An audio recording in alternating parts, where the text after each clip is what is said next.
Welcome back to lecture series on chapter 1, what sociology is all about. In our previous session, we have discussed about the contributions of the founding father of sociology, Auguste Comte. In this session, we will look into the contributions of Herbert Spencer. A most important figure among the pioneers of sociology has been Herbert Spencer. He was an English philosopher, a biologist, anthropologist, sociologist, and a prominent classical liberal political theorist. He has contributed immensely to a wide range of subjects such as ethics, religion, anthropology, economics, political theory, philosophy, literature, biology, sociology, and psychology. Herbert Spencer, sometimes called as the second father of sociology, he was greatly influenced by Charles Darwin. In the evolution of society from lower to higher civilized form, the most capable and the intelligent will survive in improving society. It was Spencer who coined the term survival of the fittest. Some of the major publications of Herbert Spencer includes Social Organism, First Principles, The Principles of Biology, The Study of Sociology, The Principles of Ethics, which has been published into many volumes, Principles of Sociology, which is the most important contribution in the sociological literature, which was published in the year 1877. The Man versus the State, Principles of Psychology, and Autobiography. These are some of the literary works which has been published by Spencer.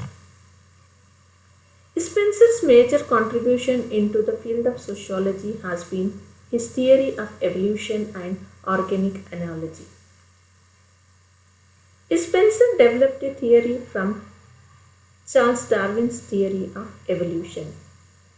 Spencer is well known for his survival of the fittest theory, which states only the most intelligent and the physically fit will survive in the competition of life and the weak will not have existence.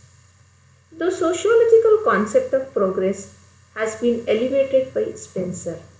The evolution of society involves increasing complexity of social structure and associate cultural symbols, and this complexity increases the capacity of human species to adapt and survive in its environment. Spencer has defined sociology as the study of societal evolution, the evolution of the society from lower stage to the higher stage of complexity, and believe that the ultimate goal of societal evolution is a complete harmony and happiness. Central to Comte's evolutionary theory is the analogy between society and organism. From his evolutionary point of view, society and organism were both marked by growth, increasing complexity, differentiation of structure and function. He says that as the society grows, there is an increase in its complexity, which brings about a change in its structure and its function, leading to differentiation. Spencer's theory of social evolution involves the progress of society towards integration, differentiation, and definiteness. The progressive differentiation of a structure is accompanied by progressive differentiation of functions. Spencer was most fruitful in his organic analogy. That was his notion that evolutionary growth comes with change in structure and functions and specialization, which ultimately increases its size and brings about a differentiation. Both A society and an organism are subject to same natural law of evolution, from integration to differentiation to definiteness. For Spencer, evolution is a change from a state of relative indefinite incoherent homogeneity to a state of relatively definite coherent heterogeneity. This was his concept of evolution. He says that all aspects of the universe, whether organic or inorganic, social or non social, are all subject to laws of evolution. Spencer has used his evolutionary theory to trace the movement from simple to compound societies and from militant to industrial societies. In his view, societies evolved from military societies dominated by conflict and a coercive regulatory system to industrial societies characterized by harmony and a sustaining system of decentralized rules. Spencer has evolved four processes in a process of evolution: growth, differentiation, integration, and adaptation. It also includes the increasing coherence of the social groups. According to Spencer, social groups strives towards achieving greater harmony and cooperation through division of labor and the state.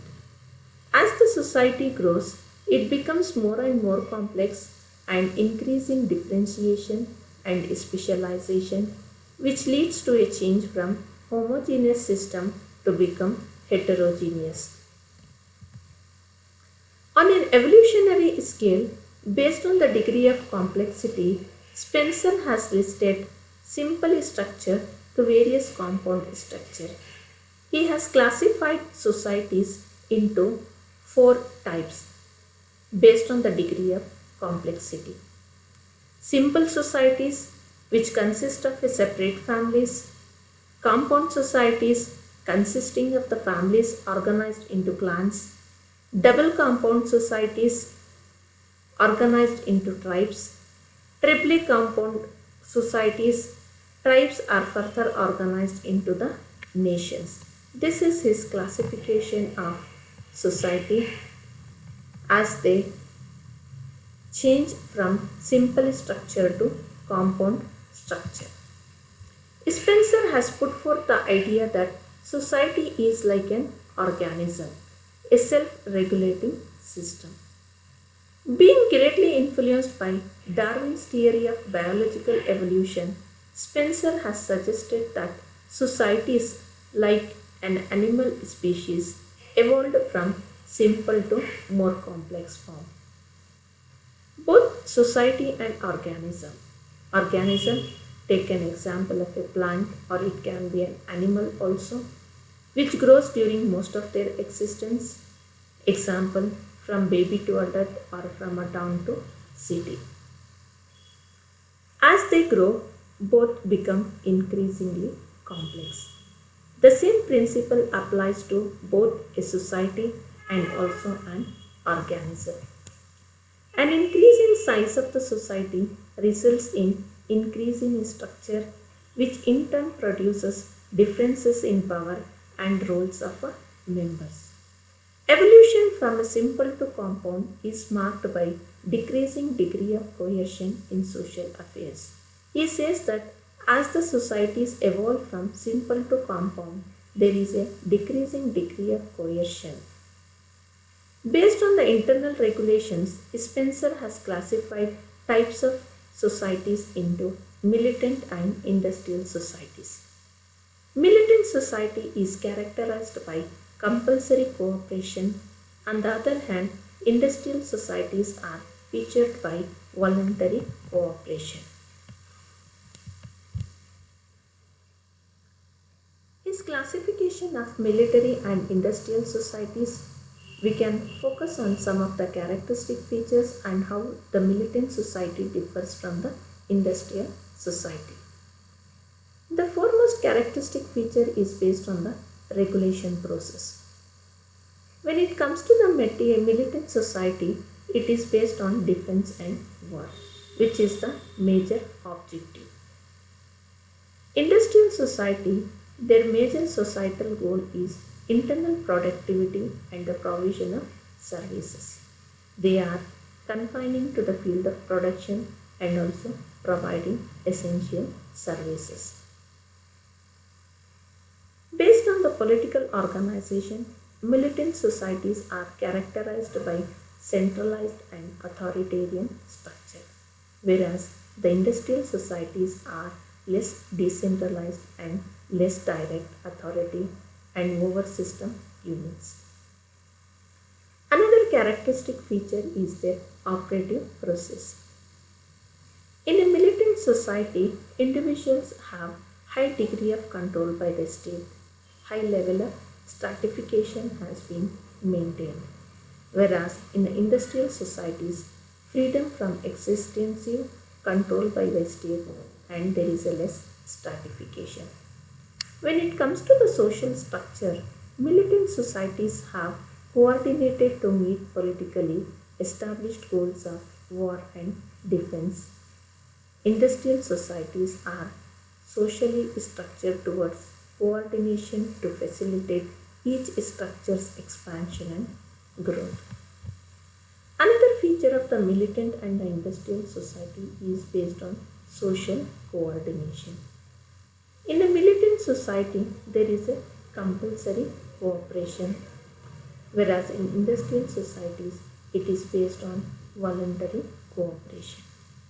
The nature of organization in the militant society is all these organizations are public, whereas private organizations are much encouraged in industrial societies. Economic activity has been focusing on the economic autonomy and the self-sufficiency with little external trade. When it comes to the industrial societies, the economic activity, there is a loss of economic autonomy, there is an interdependency, and there is an opportunity for the free trade. The values and the personal characteristics which has been possessed in the industrial society are patriotism, courage, loyalty, obedience, faith in authority, and discipline. Whereas in industrial societies, it is highly characterized by independence, respect for others, resistance to coercion, truthfulness, and kindness. This has been the classification of militant and industrial society by Spencer. In brief, we will look into a summary of his contribution to sociology. Herbert Spencer was thinking about the ideas of evolution and progress before Charles Darwin. His ideas have received a major boost from Charles Darwin's theories and the general application of ideas such as adaptation, survival of the fittest. His writings, the classic volume of Principles of Sociology, has been a great contribution to the development of sociology.